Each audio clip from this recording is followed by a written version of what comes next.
In our first step, we're going to import the necessary modules. We import the Algoliasearch client from the Algoliasearch Lite package, which is a lightweight version ideal for front-end integrations. Then, we import the instant search, searchbox, and hits components from react-instantsearch-dom. These components will be used to create the user interface for our search functionality. Next, we initialize the Algoliasearch client.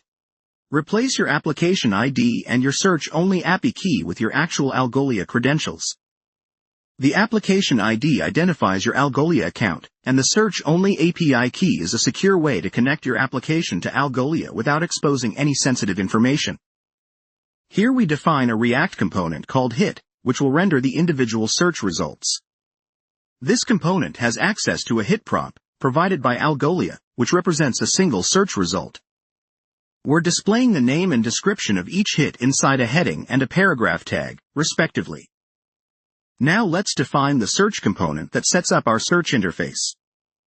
Inside, we use the instant search component provided by react-instantsearch-dom, which takes index name and search client as props. The index name should be replaced with the name of the index you've set up in Algolia. The searchbox component provides a user input for queries, and the hits component renders the search results using our hit component for each result. Finally, we'll export the search component to be used in our application.